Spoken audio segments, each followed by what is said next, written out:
Russell Sage Foundation and the Ford Foundation. It was called the Multi-City Study of Urban Inequality, or MCSUI, M-C-S-U-I. We had about 60 faculty working on this in 4 cities. Detroit, as you know, where I grew up, Atlanta, Boston, and Los Angeles. And the idea was to look at changes in the economy, in social structures, in political outcomes in these 4 cities, and particularly focusing on urban inequality. We did, within those studies, and if you want to find it, there's a book called The Boston Renaissance that I wrote with my colleague Mary Stevenson with all the results. We did a lot of studies on residential segregation. We didn't get so much into voting behavior, but we looked particularly at where people like to live.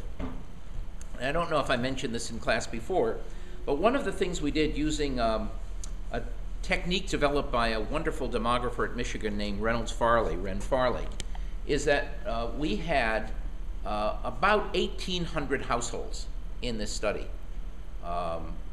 And we interviewed them in their home, and the interview schedule took close to 3 hours, so it was a very intensive study. I also mentioned to Ryan about the changing neighborhood. We based our survey on the 1990 census in Boston. This is just in Boston. No, it's Greater Boston. And we looked at, we set it up so that we hoped we would get 600 whites, 600 black families, and 600 Hispanic families, based on the 1990 census. We went into the field in 1994. And we got 602 white families. We nailed it. That is, when we knocked on a door that we expected to be a door that would be white family there, we found a white family. But in the end, we only got 596 black families and 705 Hispanic families. And the reason for it was that when you went to knock on a door where you expected to see a black family, already there was an Hispanic family, particularly in parts of Dorchester and in certain parts of Roxbury. So that kind of has that radical change. But when we went into those homes and we asked them, among many, many, many questions, what is the ideal neighborhood that you would like to live in? Virtually all of them, or most of them, pointed out a neighborhood that would be integrated. And the way we would ask that question is we'd show them an index card, and it'd have little like Monopoly houses on it, and some of them would be white and some of them would be black, or brown and white, or brown and black. But what we found out was that the ideal neighborhood, if people were to live where they wanted to live, the ideal neighborhood would be 60% white, it would be 42% black, and it would be 51% Hispanic, or something like that, which of course is a little difficult to create.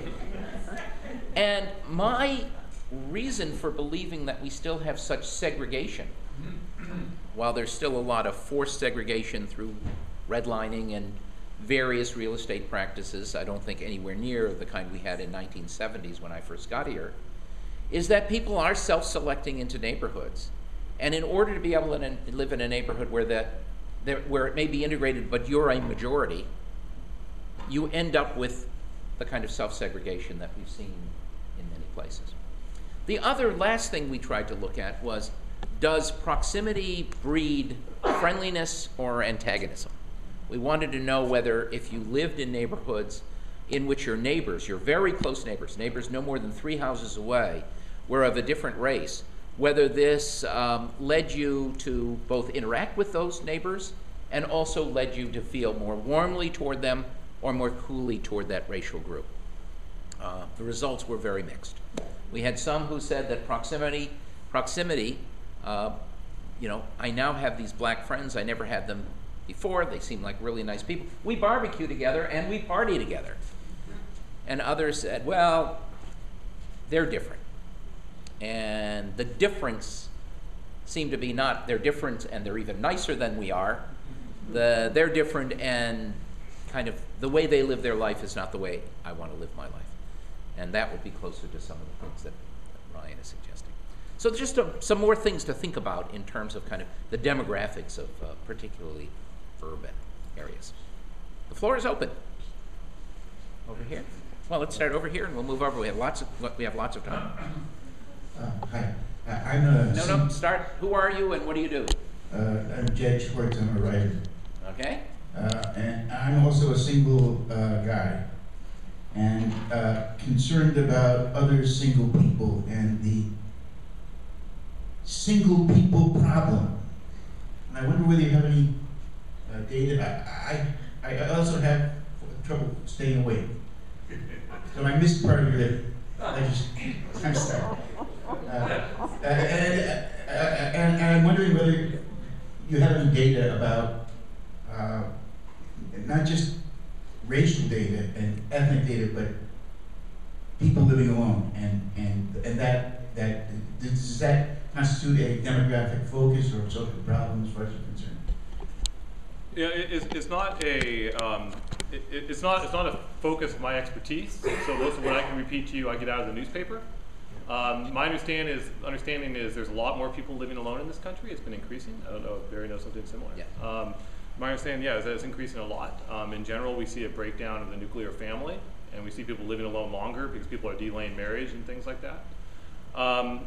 You know, there's a lot of very well-regarded social scientists, including some of my colleagues at Harvard, that'll tell you that's very bad for people's well-being. That it's bad for their health, physical and mental, and things like that. But it's not to say that everybody's forced into doing that. It seems like some people are intentionally delaying marriage. That's the Putnam. Yeah, sure. But Putnam, and not only Putnam, that's people living in groups and stuff, but just this idea that married people, I believe this is true, if I recall correctly, tend to have longer lifespans than unmarried people. They tend to have better overall health. But it's not clear about why. You know, the causality of that is very complicated. Are they have shorter lifespans because they're not married? Or is there something else that's both causing them not to be married and have shorter lifespans? That's really hard to sort out. It's outside my field of expertise. And so, you know, I'm not a big expert in how they're going about sorting it out, but it's certainly something that people are focusing on. Over here, please. Professor, my name is Tom Lundberg. I'm a recovering lawyer and writer. Thank you. That was an excellent presentation. I have a question about the primary results you showed in LA in 2008. Yeah. Because my memory, which may be wrong, was that the Clintons were very, very strong in the Hispanic community, and after all, Barack against Hillary is not left against right. Yeah. You know, there were differences. And so do you have any general election data that would show something? Because, you know, I'm sure Barack did a lot better than 20 to 40%, you know, in the Hispanic communities in East LA, but I don't know. Yeah, sure. Well, he ultimately, when it came to the general election, he did very well, and what that points to is that people have what we refer to as cross-cutting cleavages, right? Where Latino voters, they may feel this push against this presence of African Americans, and when given a choice between two Democrats, it appears that somehow their proximity to African Americans is affecting their voting behavior. But then if the choice is between a Democrat and a Republican, well, that's no contest still. They're still voting for the Democrat. Now, but you know, things like that are interesting, right? In the sense, and I think I maybe was going to say something about this in my presentation, I didn't. In some ways, people look at the things I present now and say there may be a tension in the Democratic Party between Latinos and African Americans, and that could lead to problems with Democrats. Some people say, well, that's crazy. You know, African Americans will never leave the Democratic Party, and they probably won't. And they say, well, that's crazy. Latinos will never leave the Democratic Party. Of course, you know, 15 years ago, they weren't really in the Democratic Party either. So I think comments like that are overstated. But at the same time, you know, if we would have looked 60 years ago, it would have been crazy to think that white Southerners would have left the party of segregation to join the party of Lincoln. And they did so en masse. And it would have been even crazier to think African Americans would have left the party of Lincoln to join the party of segregation. And they did so radically. Right, and that had something to do with policies. So sure. In the 60s, Republicans are not, they could change their stripes, but their current policies on immigration are pretty Yeah, sure. It did have something to do with policies. There's no doubt about that. But I think my point also is that it had something to do with these tensions of where people are living. Because certainly you saw, for example, working class whites leaving the parties at different rates. And what a lot of people say is that these working class whites that came into close proximity with African Americans, and due to some racial attitudes they were carrying around with them or something, were the ones that were left. But right now, to go back to your original question, right now we're not at that point, whatever you want to call it, where it seems like Latinos or African Americans have some sort of conflict with each group, that they're being driven towards the Republican Party. And I personally think they have a long ways to go before they get there.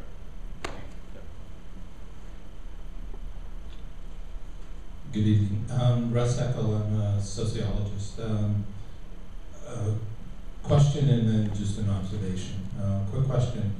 How much does economic, I mean, Barry, I think you began to talk about this a little bit with the reference to the Boston study, but I'm wondering whether the competitiveness or how competitiveness between different ethnic or people who are identified differently ethnically plays out in the context of, say, the last 3 or 4 years where the economy has been really in the tank, and where you could hypothesize there'd be more likely to be competitiveness versus, say, in the '64 election, or even perhaps in the '90s when you're having more robust economic growth and at least some evidence of declining income inequality, whether that impacts the propensity for inter-identity competitiveness. So that's my question.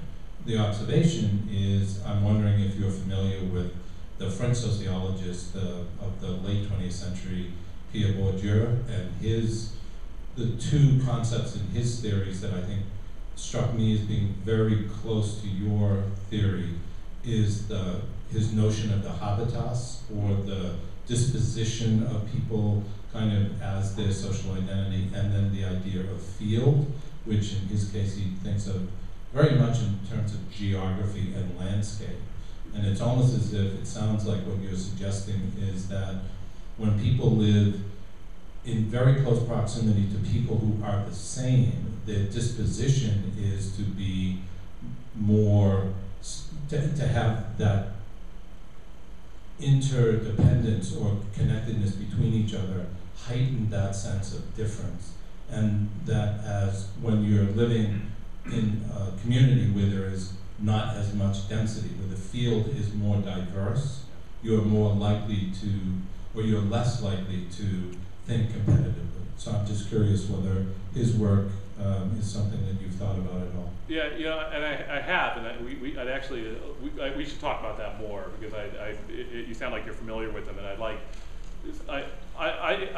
like your observations on it, because it's something that his work was something I came along after I had started developing these theories on it, and said, wow, this is very appropriate for what I'm talking about. It has something, I think, somewhat the segregation, if you will, of the disciplines in the social sciences causes, as somebody like me who's trained as a political scientist, causes us to ignore valuable works in sociology like that. But part of what I try to look at, and this is appropriate to this, is not only for example, the proportions of a group that live around you, but also in physical space, how much people are actually segregated, how much are actually apart. And part of the contribution I try to make to the studies of this is that we have to consider actually how people relate in physical space, actually measure that distance between them, and actually consider how concentrated in space they are, and not just whether there's a group living around them, but whether they're concentrated in space and there's another group close by, and various measures like that. And I think Bourdieu's work is very appropriate for that kind of stuff. And I've thought about it, but not that deeply, so we should, I'd like to talk more about it if we could.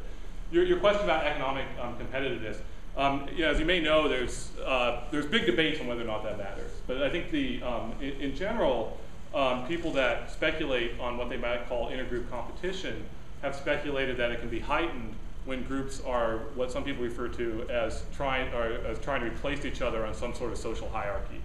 And of course, that has things to do with not only race, but it has to do with things like income. And so the idea is, if you have that hierarchy of groups, and somewhere at the top in the United States, you have in the social hierarchy, you have whites, and not only whites, but upper class whites. As you move down there to the bottom with African Americans and other groups in between, including working class whites, that group that is closest to working class whites is African Americans. And they're the ones that are afraid that they're going to be replaced from that social hierarchy. Some people believe that, some people don't. Some people believe racial animosity comes from other places besides that. regardless, there seems to be evidence that these racial tensions seem to be heightened during times of economic downturns. For example, now you look at these questions on immigration. Well, the people responding that they favor stricter immigration controls have shot up since the financial collapse in 2008. Well, the funny thing about that is this is one of the first times in a lot of people's lifetimes that immigration, illegal immigration in this country, has virtually disappeared, which a lot of people don't know. It's not something you see in the news, but the experts on this will tell you the border's been closed for all practical purposes. For a lot of different reasons. Part is we've ratcheted up enforcement, but also there's just not as much incentive to come to the United States now because there aren't as many jobs. Well, the funny part is, despite that, people's concerns about immigration are shooting up. So in a way, you have a pretty nice sort of control of a natural experiment there, where it's hard to explain concern about immigration from competition, from actual competition from jobs. It seems to be that people are more concerned about that because of this economic downturn. And a lot of that attitude seems to be with people that might, even if it's not real, even in their heads might be imagining, I guess you could say. I'm not sure if I want to use that word, but might be thinking that they might be in competition with incoming immigrants and other people that might be in competition with jobs for them. Yeah, my name is John Weiss. I'm a city planner. And I'm curious as to what role the millennial cohort or the millennial generation plays in all of this, especially in the future. It seems to me this group, which is I think between 5 and 25 years old, as it matures, I think I've been told that it's larger than the baby boom, but it's not percentage-wise as large as the baby boom was. So as it goes through, my guess is that a good percentage of these young children are minorities, or Asian, or if they're all minority, Asian, Latino, and Black. And can you take a look at that and see how, projecting that out in the next election, as this group matures, what role they will play politically? Great question. Yeah, sure. It is a great question, as Barry just said. It's hard to project it out, and I'll tell you, for part of this reason that I was trying to allude to up here, is that sometimes we treat groups too statically. And we say their attitudes aren't going to change over time, and it's not going to matter who moves in around them and how economics change and things like that. So it's hard, but if we do treat it statically, you're absolutely right. You have this huge population, and this population tends to be far more racial minority than the United States at large. And if their voting behavior stays exactly like it does now, then that bodes very well for the Democratic Party. Whether it will stay exactly like it is now is hard to say. There's different things that we see going on. One is, we're not actually too sure what happens to people's voting behavior over their lifetime, which I know sounds kind of crazy in some ways. But it's hard, because it's hard to pick one person and track them throughout their life and see what happens to their behavior. Do they become more conservative? Do they become more liberal? We're not sure. It seems like maybe people become a little more conservative as they get older. But it's hard to separate that from the fact that they might have been born in a certain generation, and that has a huge effect on who they vote for. The other thing this generation has going for you now, it has going for the Democratic Party though, is that you referred to maybe 5 to 25. Those voters that came of age, it seems like when a person comes of age, not quite sure when that is, it might be when they're around the time they can vote in their first presidential election, so when they come to age politically, that affects them a lot for the rest of their life about who they vote for. And so the people that were about 18 in the last 5 years came through a time when the Republican Party looked very bad, and I think it's objectively fair to say that. And it's going to take a lot, that huge population, regardless of their race, it's going to take a lot to get them voting Republican again in the future. So that swollen population of now almost lifelong Democrats, because of this sort of disaster of 8 years of Republican leadership there, is probably bodes well for the Democrats. But just to complicate things, I guess you could say, is certainly Republicans are making gains now. And you have another 18-year-old cohort coming in right now that could be looking the same way. Young people have short memories. We all have short memories, but especially young people. And it's hard for them to even remember 2 years ago when they were blaming everything being bad on Republicans. So, Hi, my name is Tanya Mellon. I'm a graduate student in the Urban and Regional Policy Program. And I was just wondering about whether or not you thought it made a difference to the directionality of where people are moving. And I'm thinking specifically about sort of the trend of young white people moving into the cities and gentrification in some of the cities. yeah. And I'm kind of curious what your thoughts are on how that would affect voting preferences for some of those cohorts when the direction isn't, you know, these are minorities who are moving into my neighborhood, Yeah. but rather I'm a, you know, white person who's moving into a traditionally minority neighborhood, Yeah. inner city neighborhood. Sure. It's hard to say, and I hope that's not my answer to every question people ask me tonight. But I'll tell you why I think it's hard to say. Again, it's hard to get good data on this kind of thing. But because what we have to imagine is that if a person is willing to move into an inner city, a white person this is, surrounded by African Americans or Latinos or some other minority group, I think it's safe to say they have pretty liberal policy preferences already. And so, in one sense, you might say, well, that just really is going to not change anything. You took a liberal person, you moved them from point A to point B. Okay. So that's one answer. The other things to look at, though, is what's hard to figure out, though, is we don't know. Maybe they carry those policy preferences around with them, and they're confronted with the reality where they move into a new situation, and maybe that's going to change things. It's hard to know how those new situations interact with people's previous preferences. And in some ways, that's why, for example, this study I went over quickly that went on in Chicago, where we saw the destruction of these housing projects, and the population moving out was kind of valuable. Because what happened was it wasn't people choosing to move somewhere. It was a population being what we might refer to as exogenously moved away from them. And then we saw a change in their preferences. And it's probably safe to say in some ways those were very democratically voting, sort of liberal-minded whites that still seemed to somehow be reacting to a threat from their neighbors. The other thing to think about for this is, well, even if there are no net change because you're taking one liberal voter and moving from one place to another, maybe that place they're moving to matters. And as I know has been talked about in previous sessions in this class, for example, the decline in population in some of these Rust Belt cities, as we like to call them. Well, that does, in some ways, people look at that and say it doesn't bode well for Democrats, because they're moving to places like sunny Arizona. Okay. Well, that's not entirely true, though, because we know that some of these cities have successfully, as we might refer to, successfully gentrified, where they have white suburbanites moving into these cities. And if those really are liberal voters that are replacing these populations in the city, and probably pretty active voters, because they're often well-educated, which correlates with voting behavior, they have pretty strong preferences, which correlates with being likely to vote, that could be a boon for those districts. These democratic urban districts could experience an upsurge in population that sooner or later down the road for the census might bode well for Democrats as well. In fact, let me just follow up on that. The Granite State, New Hampshire, has historically been thought of as a really Republican bastion. We've had, of course, primaries there. Live free or die is the right, Republicans. And yet, you've seen New Hampshire go from kind of a red state to, in some cases, a blue state. And a lot of that may be due to people moving out of Massachusetts into southern New Hampshire, in part to take advantage of much cheaper housing and cheaper living costs. But I'm wondering more broadly, if I could expand on the answer you just gave us, Ryan, is we know there are these huge movements, migration movements. We saw it moving into Florida, we saw it moving into Arizona, obviously huge numbers of people moving into California. That stopped for the time being.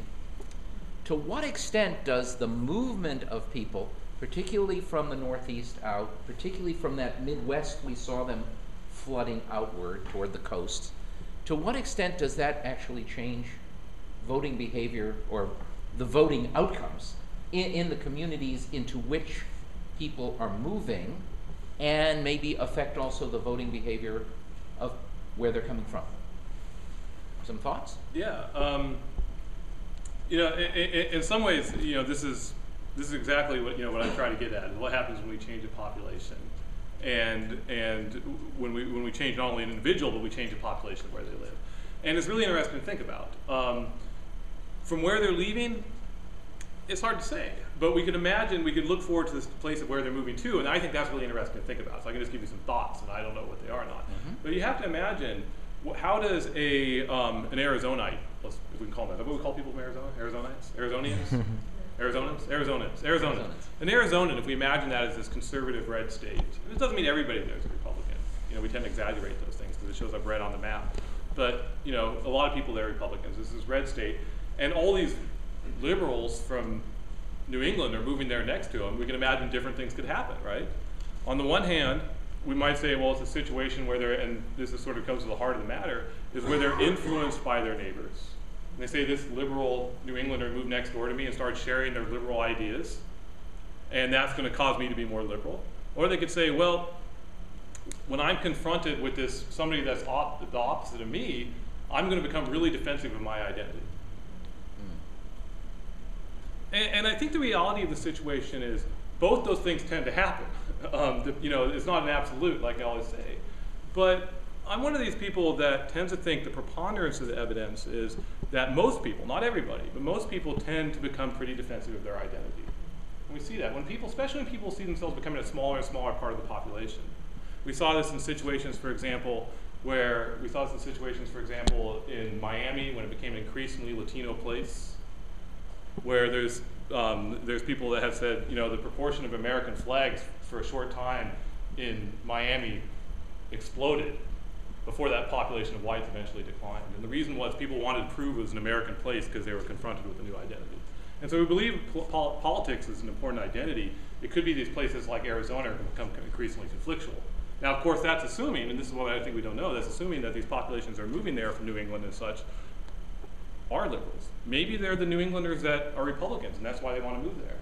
Again, that's why this stuff's hard to study. We're not quite sure about answers like that. You know, and I hate to be the person that says here over and over again, this stuff's really hard, and that's why we don't know. But in some ways it is, right? It's hard to know what people's political beliefs are. We have to survey them.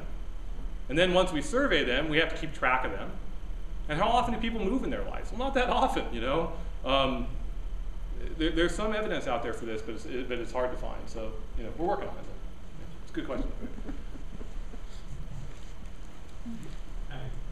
I'm Rudy Mitchell, and I do research here in Boston. This question is a little bit the opposite of the last one. I think evidence shows that quite a lot of blacks and Haitians and other immigrant groups are moving out from the core cities to the surrounding cities and suburbs, and it seemed like that would, your theory would relate to what effect that would have. Want to explore that a bit? Yeah, sure. It's a great question because we, and I think what it shows is that it's indicative in some ways is what I'm asserting that what we're seeing now is similar to what we saw happen in the 1960s. Because in some ways, what we would say in the 1960s was when what people called this Great Migration, that was actually maybe a little bit earlier, in the 1930s through the 1950s, of African Americans to the north, out of the south, to the north and west. Some people consider that just what they might consider an inner city phenomenon. But it really wasn't. Because if you look at maps of urban areas in the United States now, they're not purely, it's not that you have purely a black core of cities with white suburbs. You had places that we now consider inner city only because they're black. They weren't actually the inner part of the city. Compton's a great example. Compton was considered a white suburb. It's not part of the city of Los Angeles. It's a suburb. You ask your average person, even in LA County, they don't know that. They just assume it's part of inner city Los Angeles because it's black. But it's not. And you see places like that in Chicago, places like Blue Island that became black suburbs. Right? And what I sort of assert is the voting behavior we saw there, with this behavior by whites, wasn't that different than the whites that lived in places like downtown Los Angeles, places like the south side of Chicago. So it could be, and it could be, and I don't know this for sure, like I say over and over again, but it could be as we see minorities pushing out to these cities, to these suburbs now, that we're going to see some reaction by the white voters that live there. And one reason I might speculate that this could be particularly true, I guess you could say, is that it might be the case, and there's some evidence for this, that the white voters that live in these live in suburbs now were voters that moved there in the first place to try to escape the influx of minorities they saw in the 1960s. Whether because they had openly racist beliefs, or whether they said because they want their kids in a certain type of school, or they want to live in a certain type of neighborhood, or something like that. They were in one way, directly or indirectly, moving away from minority voters in the 1960s. Maybe it's not the same voters, maybe it's their children. But maybe they were raised with those certain beliefs. And now 40 years later, those minorities are catching up with them. It'll be interesting to see what happens, but it could be that we see a similar repeated behavior. My name is Martin Evans. I'm a retired professor and also a member of Common Cause. We're just about to enter redistricting season, and I wondered if you had any advice for the panel that's going to be working on that. One piece of advice I could give to you is you should look up a project that I'm involved in, and my colleague Professor Stephen Insolvaher at Harvard, I don't know if you know him, but that he's involved in, where we're actually trying to release a redistricted map of the whole United States before anybody else does. And we've had a team of about 30 graduate students collecting data for the past year. And the idea is, before anybody releases a map, and there's certainly some groups, maybe yours could be one of them that gets it out before anybody else does, we want to generate a bunch of criteria for what could be the fairest way to redistrict. And the problem is nobody agrees on what's most fair, but the fairest way to redistrict before anybody else does. And then let the legislatures take those and fight about it. Whether or not they'll actually fight about our maps or not, I don't know. But you might look it up. It's going to be a neat project. Other advice? I don't know. It's hard to say. I think what's clear, and this sort of goes along the lines of this idea of regentrification that was mentioned in the back, is I think that districting is going to be a lot more complicated now than it has in the past, because things have changed a lot more rapidly. And we see a situation where we have a lot of different groups living together in ways they haven't in the past, because we have whites moving back into cities. And in some ways, this decline in segregation leads to what we used to refer to as these sort of protected groups becoming really hard to protect. It's hard, if we have a goal of drawing majority-minority districts, which often we refer to as just blacks, which is even more complicated now because we have populations that are minorities, certainly, and haven't been recognized in the same way by the Voting Rights Act, that we now have to protect. Well, if we want to protect black majority districts, it becomes really hard when they're not segregated. What happens when you have a bunch of Latinos dumped in there? So don't get me wrong, I'm not arguing for segregation, but that was just one of the results of that. And so, I don't know if that's all doom and gloom. I don't know if I guess I would say this would be my advice off the top of our head. In some ways, I think we have to get away from some of these definitions we had when the VRA first happened. As beautiful a way as it was in some ways, it becomes hard to protect majority-minority districts in the same way we used to. And we're going to have to think about whether or not we can talk about coalitions of minorities and whether that's something we push for, or whether we can talk about, just dump the whole idea of minority-majority districts and just say, we need to talk about politics in sort of a post-VRA world. Keeping along the same VRA world, even if we have goals of protecting minority voting rights, I don't think it's going to get us to where we want to be. So that'd be, that's my ultimate comment. It's a big project, though. Good luck on that. Hi, I'm Michelle Moran. I'm an undergraduate at Northeastern. And I was just wondering, you touched a lot towards the end of your presentation about divisiveness between different ethnic groups living near each other. Yeah. And you touched on the big three, the white, black, and Latino groups. But you didn't really mention if there were any trends in the voting populations of the Asian group. Yeah. I know I live in an area that in the last 6 years that I've lived there as an adolescent, I've seen an entire neighborhood, an entire hill, go from all middle-class white families, single families and single homes, to 3 or 4 Asian families living in one house together. Yeah. But I don't see them being politically active, and I was just wondering if that was a trend around the country as well. Yeah, sure. Well, it's I'm going to try not to answer every question, but it's hard to say. It is hard to say in one way, but I'll tell you why. There used to be models. A lot of the Asian populations you see now are recent immigrants, just like a lot of Latino populations. And it used to be really easy to know what would happen to immigrant populations because they were very quickly incorporated into urban political machines. And it used to be that populations came and they got politicized almost immediately, usually as Democrats. And so we saw these large populations of urban Democratic voters that sometimes were first-generation immigrants. And that used to be a very easy model of political behavior. But now that's sort of broken down because we don't have these political machines anymore. And exactly like you said, your casual observation that we see a lot of groups, you see people that you don't think are politicized, seems to be the case for a lot of these groups. And we're just starting to explore this behavior among Asian immigrants. What's interesting, though, maybe the best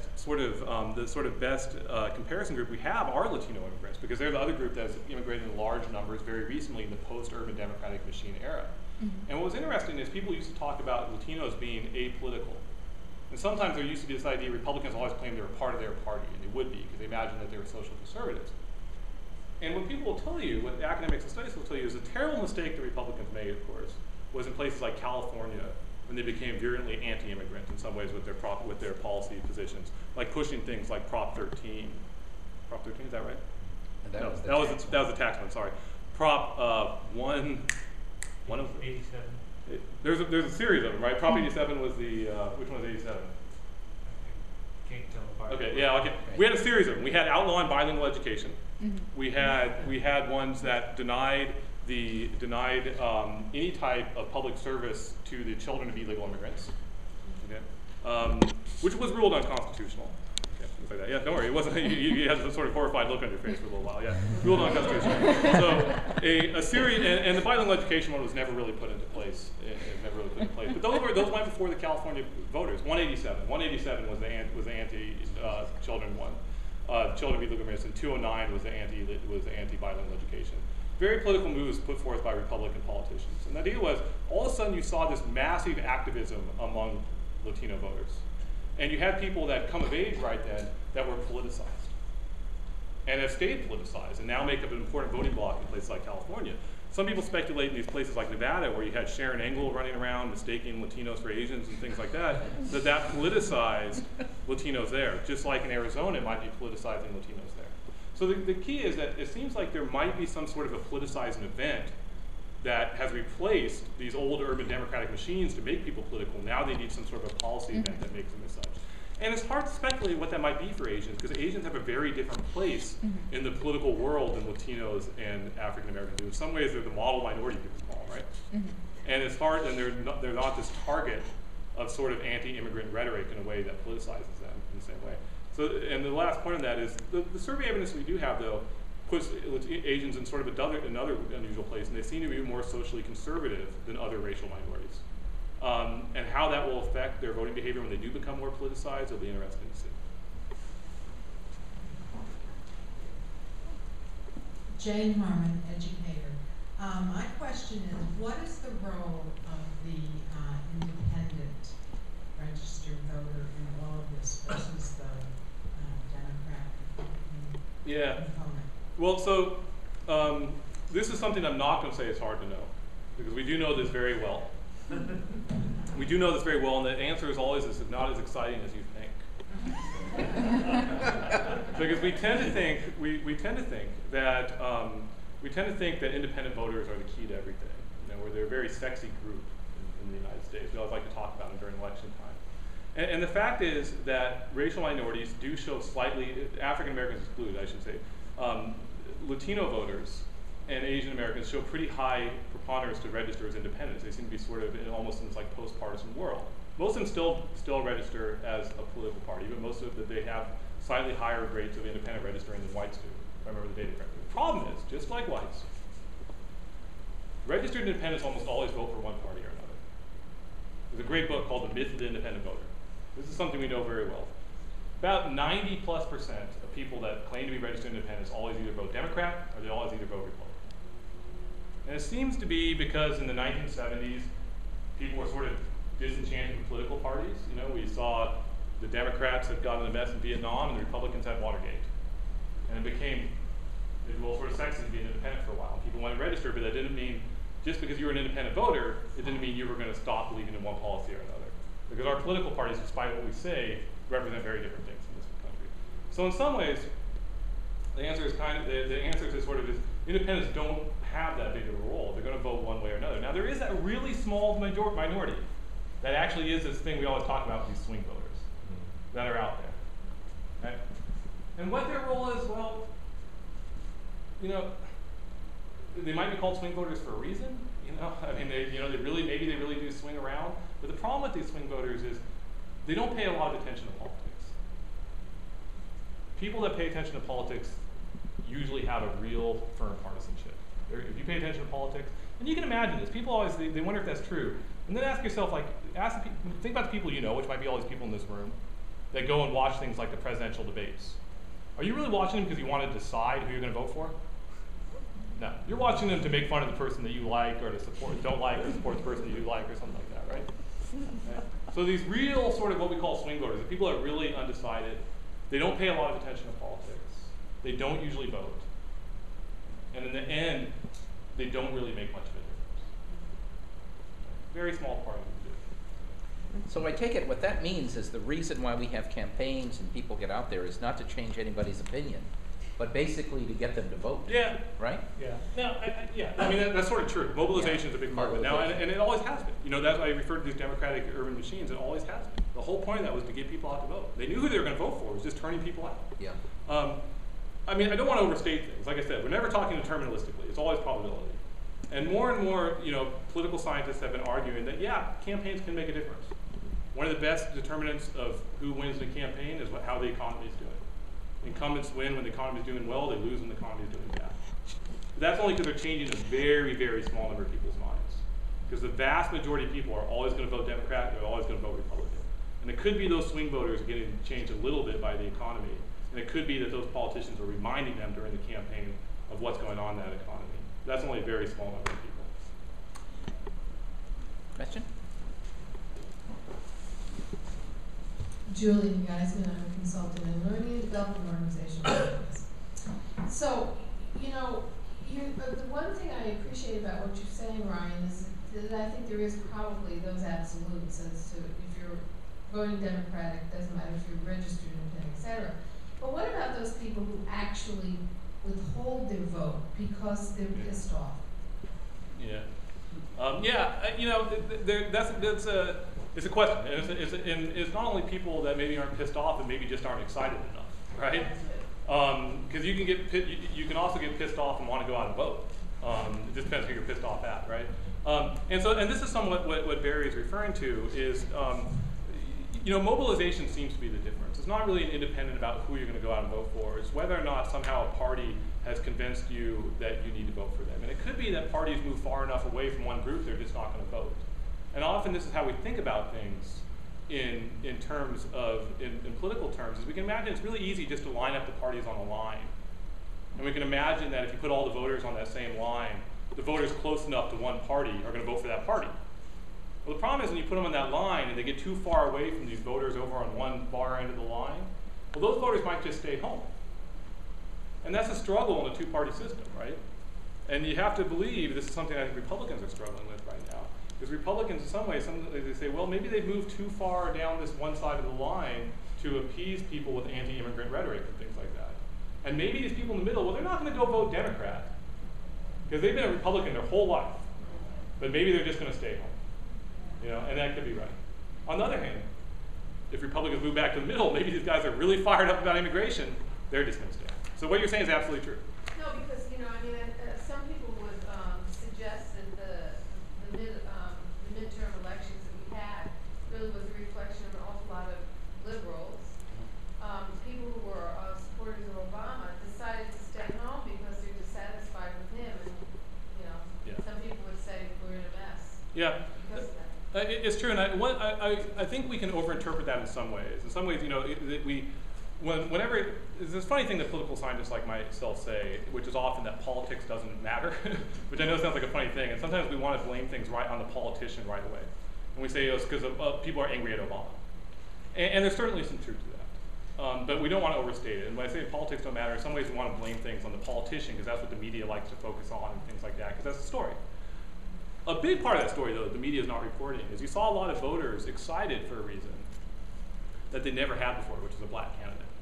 And that included both liberal whites, but even more importantly, African Americans. And some of my colleagues did some studies in LA, like I showed there, where you saw precincts in LA that went from huge voting rates, something like in excess of 80% turnout by registered voters, which is high, especially in a poor minority neighborhood where they studied.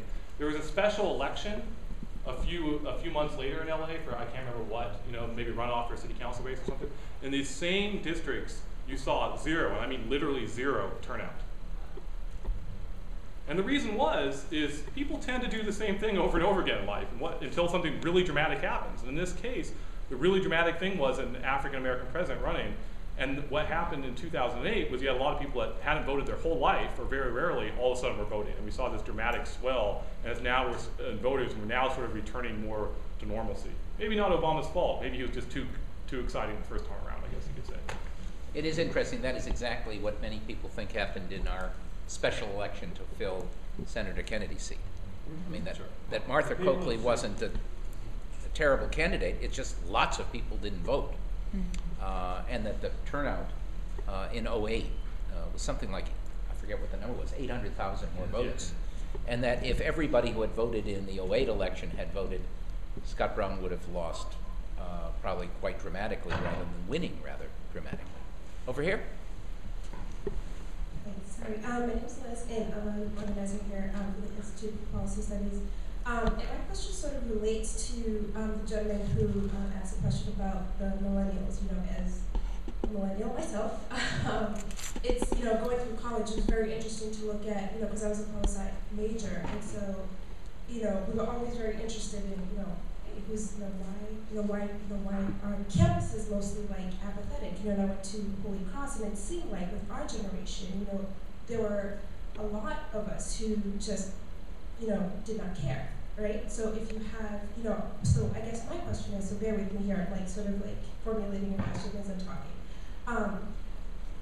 How many, you know, actually, are there numbers to show how many of, you know, say like between 18 and, you know, 28-year-olds actually voted into, you know, in the 2008 election, and how that also breaks down racially, right? Because, you know, trying to go out and do voter registration on, you know, in certain neighborhoods that, you know, at least we saw when we, because I live in Worcester, that made a difference if we were making some of the white neighborhoods, that made a difference. You had more, you know, people who are more interested in like registering. This is young people, so I don't know whether, you know, my question made sense, but I'm just, you know, I'm really curious, because that is going to affect how, you know, how we vote as a, you know, as a generation sort of going forward.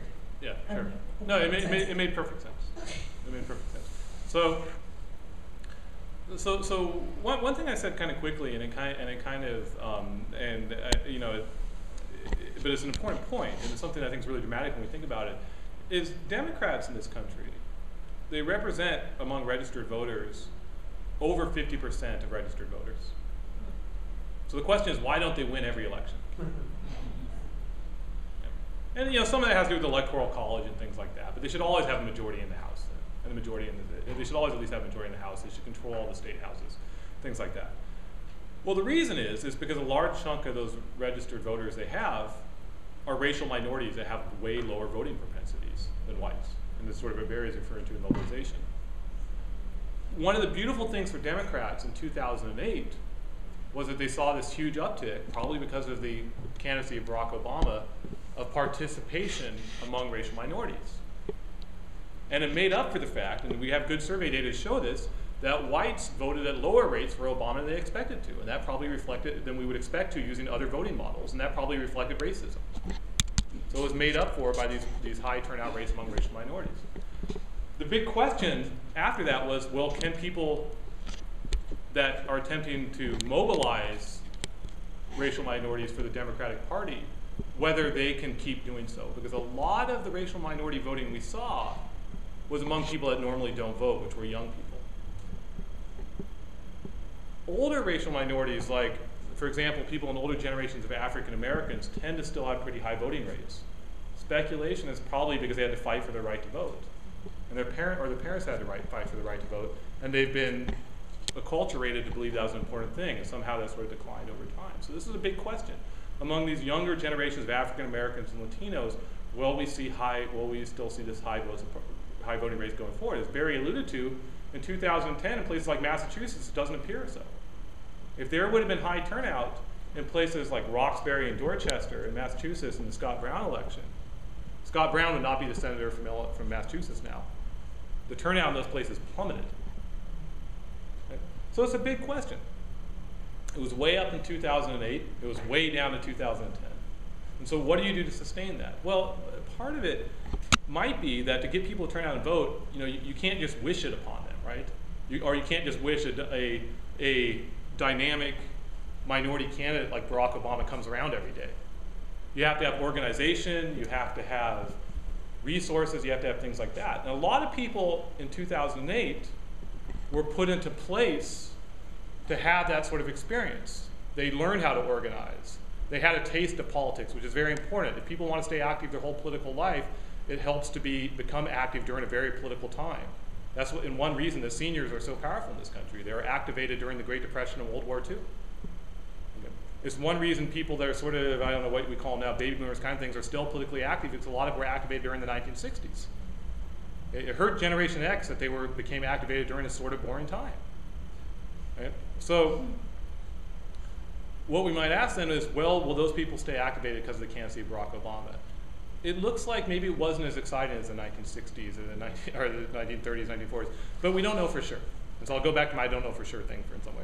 Because this is really hard to test going from 2008 to 2010. People never vote as much during midterms. People aren't excited about it. Barack Obama wasn't on the ballot. So the question is, can they take all that experience they had in 2008 where they learned to organize and things like that and move that forward into 2012, which will be the real contest of how well those organizations and experience have maintained themselves over time. And I'll make one side comment about this, and this is going to be fairly political of me. It doesn't help, though, and people know this. You know, operatives on both sides are pretty smart. It doesn't help that people on the right side of the aisle were aware of this and went about systematically dismantling organizations like Acorn, which did a lot to mobilize voters in a legitimate way, despite what you can say. I can say that firmly, in a very legitimate way in 2008 and previous elections. And Republicans very rightly from a strategic standpoint know that it hurts them if racial minorities vote, and that is very much the reason they dismantled Acorn. And are dismantling labor unions. Sure, well, absolutely. Yeah. I want to raise one question because we're running out of time. And I want to, it's a little embarrassing to say it because it sounds like the question is going to be, in 20 years, all the research you've been doing will be irrelevant. Well, it might very well be.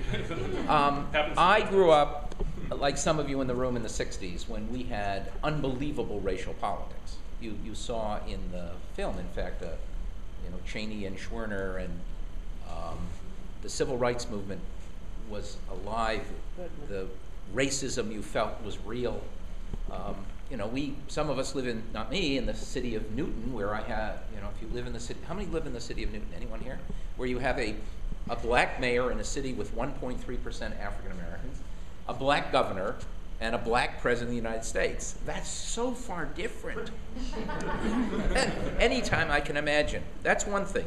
The second is, I'm wondering if our kids are growing up in a society in which the racial antagonism is not as great as it was when I was a kid. So I look at my own child, admittedly a very special kid, who grew up in very special circumstances in a pretty liberal family.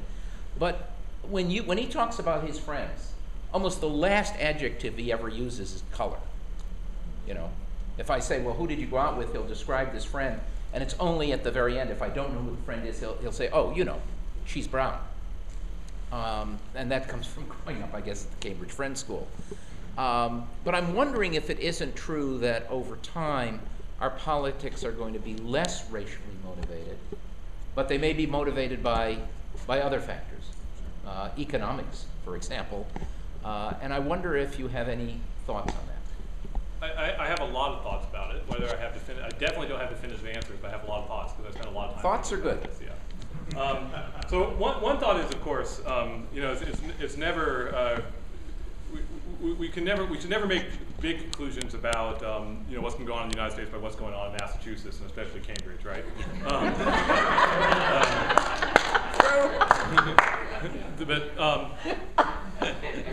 We live on the same street. Yeah. But that aside, there's no doubt that racial politics in this country, in some ways, will have to change, and racial attitudes will have to change, because the population is changing, and the target of racial attitudes are changing. And in fact, there's no doubt that racial attitudes are liberalizing, if we want to call it that. We can see that. We have survey data, and we know that people express different attitudes now than they did in the 1960s, 1970s, 1980s, and it's a steady decline. You used to ask people questions that seem crazy now, like, would you allow your daughter to bring a black man home for dinner? Sidney Poitier home for dinner, right? That was the idea. Okay. And these crazy percentages, something like 80% of people said no, even in 1960.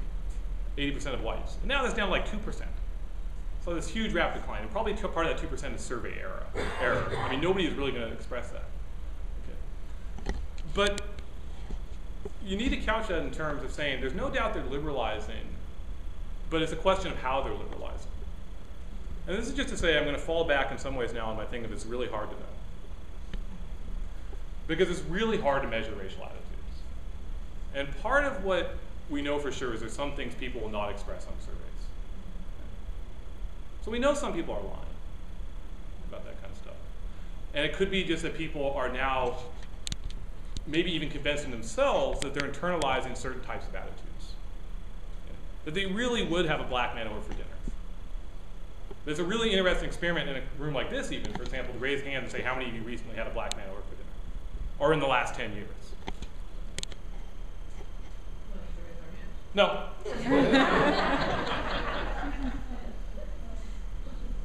But it's an interesting thing to think about if you understand my thought experiment on that one. And so the point is, there's part of people's externally what people put forward, and people have different, and then there's the attitudes people carry around inside of them. And the other question that people have is, well, which one of those is really important?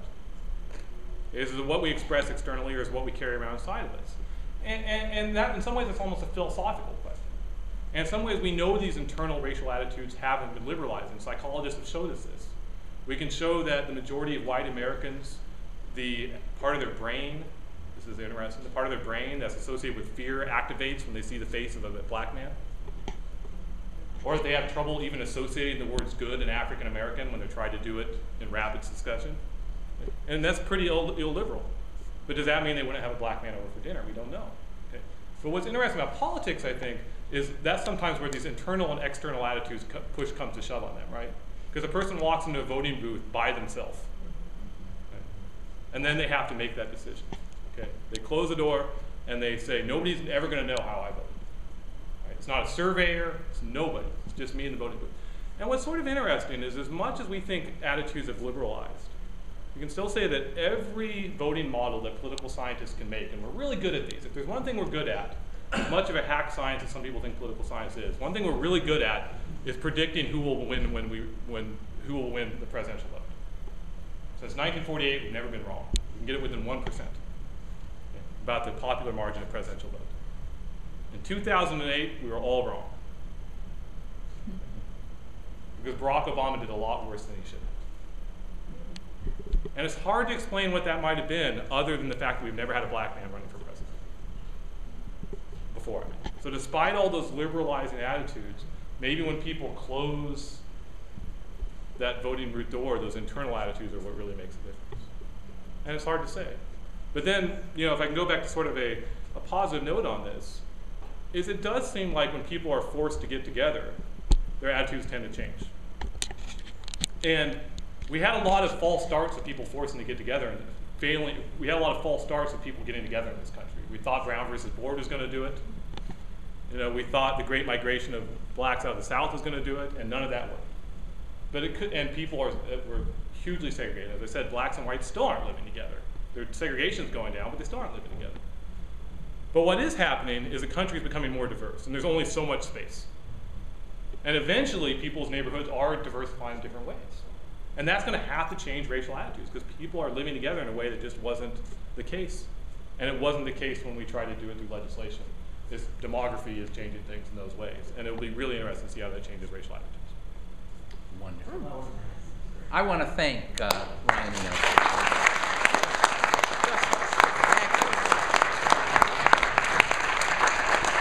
We'll see you next Wednesday night. We have 3 more classes.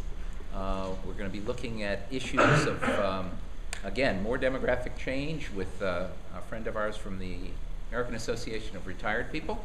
And then, of course, we're going to finish the last 2 classes. We're going to be looking at international demography, at China, at Japan, at developing countries, at Israel and Egypt. So stay with us, bring your friends, come back often. See you next week.